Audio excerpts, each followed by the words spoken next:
آپ جملہ سنا، دین مصطفیٰ ہے تو وارث دین مصطفیٰ کی نافرمانی نہیں کرے گا، اور دین مرتضیٰ ہے، وارث دین کبھی مرتضیٰ سے بیعت نہیں مانگے گا۔ یہ لفظ ہیں، جو الفاظ ہیں خدا نے دیے ہیں دین کے لیے، عجیب عجیب لفظ دیے ہیں۔ دین مصطفیٰ ہے، دین مرتضیٰ ہے، دین حق ہے، دین حنیف ہے، دین قیم ہے، دو لفظ میں نے روکے ہوئے ہیں، اور ان لفظوں کی تو لذت کی بہت اچھی عجیب ہے، میں کیسے بیان کروں کہ سورہ مبارکہ زمر میں ارشاد فرمایا الا للہ دین الخالص، توجہ، الا للہ دین الخالص، اللہ کا دین خالص ہے، اس میں ملاوٹ نہیں ہے۔ اس لفظ کے ذریعے خالق نے وارث دین کا تعارف کروا دیا، وارث دین بھی خالص ہوگا، اس کے شجرے میں ملاوٹ نہیں ہوگی، اس کا شجرہ پاک ہوگا، وہ وارث دین بنے گا۔ اور آخری لفظ اس لیے ہدیہ کر رہا ہوں، جو چمکران جاتے ہیں، جو امام زمانہ کے نوکر کراتے ہیں، جو ریت ہے میرے مولا کی، ان کے لیے یہ ہدیہ کر رہا ہوں، توجہ کریں گے۔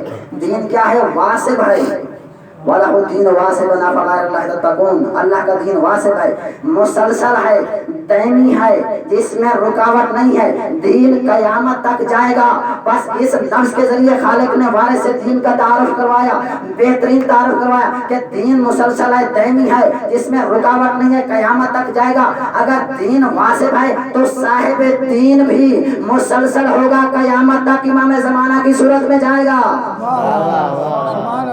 ایک سلوات پڑھ دیں آل محمد کی ذات پر، اللہم صلی علی محمد وآل محمد۔ کتنے خوبصورت لفظ ارشاد فرمائے دین کے لیے، یہ دین ہے، ان دین کو سمجھو۔ آپ ایک جملہ آپ کو ہدیہ کرنا چاہتا ہوں، چاہے نبی ہوں چاہے امام ہوں، آپ کی ہدایت کرنے کے لیے آئیں گے، لیکن وہ تمہارے پاؤں کی پنجوں کی ہدایت کرنے نہیں آئیں گے، وہ ہاتھوں کی کونیوں کی ہدایت کرنے نہیں آئیں گے، وہ پاؤں کے گھٹنوں کی ہدایت کرنے نہیں آئیں گے، بلکہ انبیاء اور نبی جو بھی ہدایت کرنے آئیں گے، عقلوں کی ہدایت کرنے آئیں گے۔ میرا سوال یہ ہے اپنے سننے والوں سے، میرا سوال یہ ہے کہ جو عقلوں کی ہدایت کرنے آئیں گے، کیا وہ اپنے زمانے کے عقل وار ترین انسان ہوں گے یا نہیں؟ پھر تو وہ عقل مخلوق خدا کی جو عقل بن ہے ان کی ہدایت کریں گے، ان سے عاقل زیادہ ہوں گے تو ہدایت کریں گے۔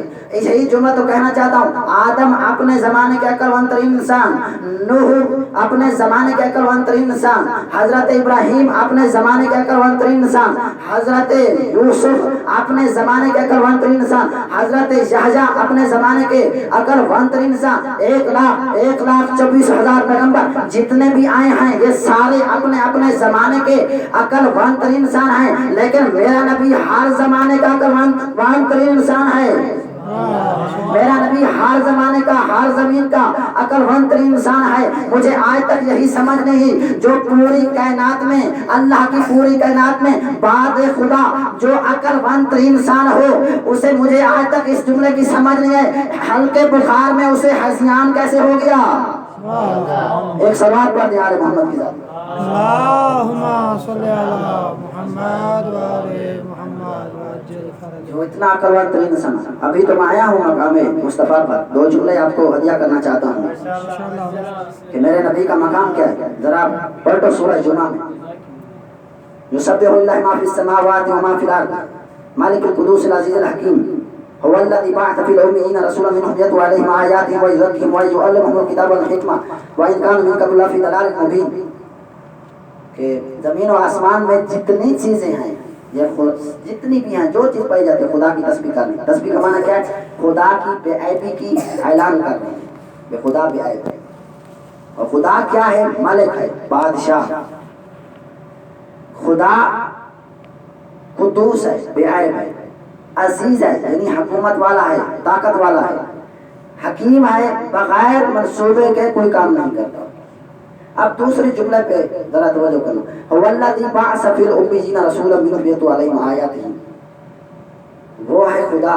هو الذی بہت قرآن میں بہت زیادہ مرتبہ آیا ہے، اگر اسی لفظ کا معنی سمجھ میں آ جائے گا تو پھر شان رسول کچھ ایک جملہ آپ کی خدمت میں ہدیہ کر سکتا ہوں۔ هو الذی بعث فی الأمیین رسولا منهم یتلو علیہم آیاتہ، وہ ہے اللہ جس نے ایسا رسول بھیجا، جس نے مکے والوں میں سے مصطفیٰ جیسا رسول بھیجا۔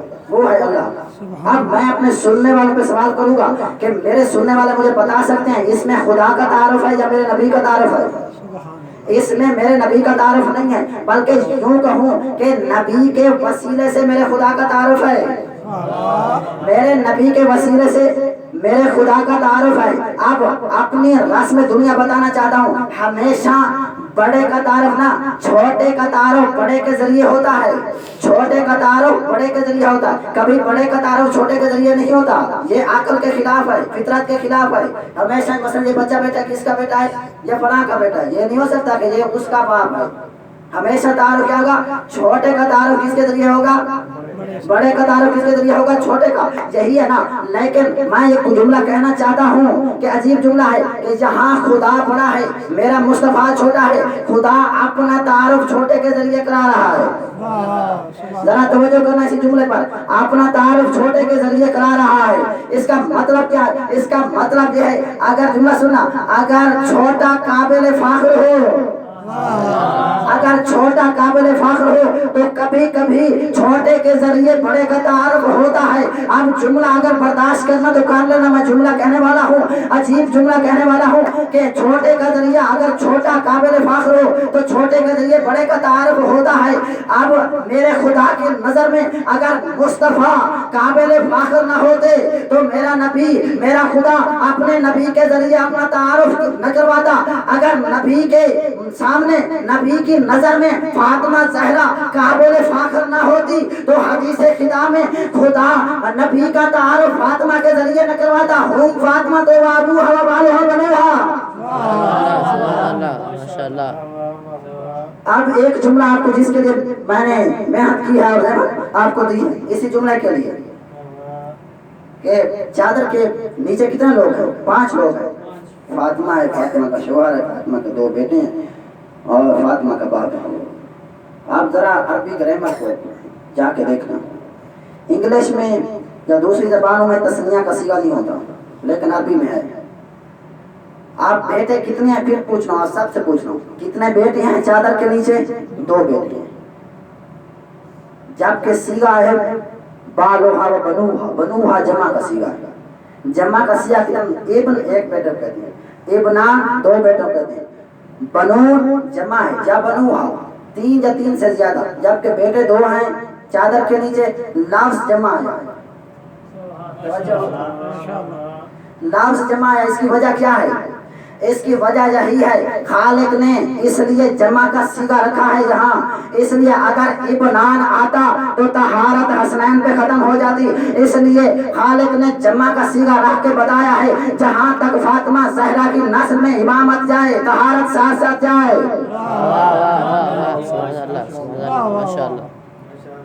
ذرا پڑھ تو پہلی دوسری آیت میں سورہ جمعہ کی کہ میرا نبی وہ ہے اللہ جس نے مصطفیٰ کو بھیجا، اس کا کام